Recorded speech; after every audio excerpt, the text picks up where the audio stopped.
Hello दोस्तों, भारतीय संस्कृति विश्व की प्राचीनतम संस्कृतियों में से एक है।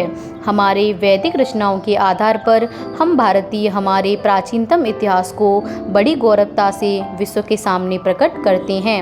लेकिन हमारी वैदिक संस्कृति से भी पहले हमारी भारत भूमि पर एक विकसित सभ्यता वास करती थी, जो अपने समय काल की विश्व की सबसे उन्नत और विस्तृत सभ्यता थी।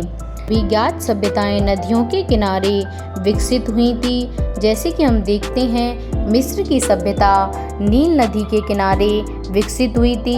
मेसोपोटामिया की सभ्यता दजला और फराक नदी के किनारे विकसित हुई थी। चीन की सभ्यता येलो नदी के किनारे विकसित हुई थी। वैसे ही भारतीय सभ्यता सिंधु नदी के किनारे विकसित हुई थी, इसलिए इसे सिंधु सभ्यता या सिंधु घाटी के नाम से भी जाना जाता है।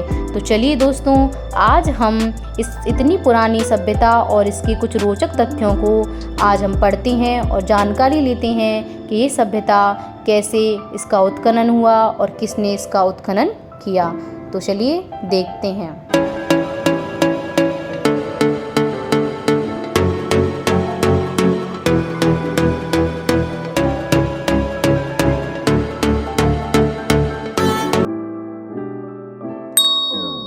सन 1826 में सर चार्ल्स मेसन नामक एक अंग्रेज शख्स भारत के उत्तर पश्चिम क्षेत्र पंजाब का दौरा कर रहे थे, जो कि आज के पाकिस्तान का पंजाब का प्रांत है।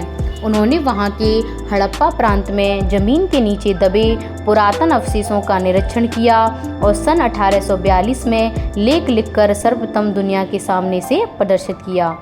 उसके बाद 1853 से लेके 1826 के बीच कराची और लाहौर के दरमियान जब रेलवे लाइन का कार्य निर्माण शुरू हुआ था, तब रेलवे इंजीनियर बर्टन बंधु, जिनका नाम विलियम जेम्स व विलियम बर्टन था, उन्होंने हड़प्पा में मजबूत ईंटों का पता लगाया। अति प्राचीन खंडरों के अवशेष के रूप में प्राप्त इन ईंटों का इस्तेमाल उन्होंने रेलवे की पटरी के निर्माण कार्य में किया। उसके पश्चात 1856 में अलेक्जेंडर कनिंघम नामक एक अंग्रेज अधिकारी ने हड़प्पा का निरीक्षण करके मानचित्र बनाया। ये वही अंग्रेज अधिकारी थे जिन्होंने 1861 में भारतीय पुरातत्व विभाग की स्थापना की। सन 1921 में इसी भारतीय पुरातत्व विभाग के प्रमुख सर जॉन मार्शल के नेतृत्व में पहली बार हड़प्पा का आधिकारिक तौर पर उत्खनन कार्य शुरू हुआ।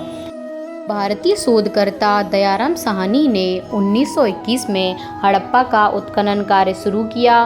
सन 1922 में राखल दास बनर्जी ने सिंध प्रांत के मोहनजोदड़ो में भी उत्खनन कार्य शुरू किया, इसलिए इसे आज हम हड़प्पा सभ्यता के नाम से भी जानते हैं। इस सभ्यता के ऐतिहासिक महत्व को समझते हुए भारत भर में अन्य कई जगहों पर इसके उत्खनन कार्य को गति मिली। भारत पाकिस्तान जब आज़ाद हो रहे थे, तब इससे जुड़े 30 से 40 नगरों की खोज हो चुकी थी और आज तक इस खोज में हमें लगभग 1500 नगरों को परिचित करवाया गया, जिनमें से ज़्यादा नगर भारत में, जिनकी संख्या लगभग 925 है, पाकिस्तान में 575 है, अफ़गानिस्तान में 2 नगरों की खोज हुई थी। इससे हम समझ सकते हैं कि ये सभ्यता कितने क्षेत्र में विकसित थी। ये सभ्यता उत्तर में जम्मू कश्मीर के मांडा, दक्षिण में दायमाबाद व पूरब में उत्तर प्रदेश के आलमगीर और पश्चिम में बलूचिस्तान के सुदगेंडुन नामक स्थान तक फैली हुई थी। इस सभ्यता की दक्षिण तक इसका विस्तार 1600 किलोमीटर, जबकि पूरब से पश्चिम इसका विस्तार 1400 किलोमीटर था। यानी कि इसका जो कुल विस्तार था वो 13 लाख वर्ग किलोमीटर में फैला हुआ था। तो दोस्तों, आज हम इतना ही पढ़ेंगे।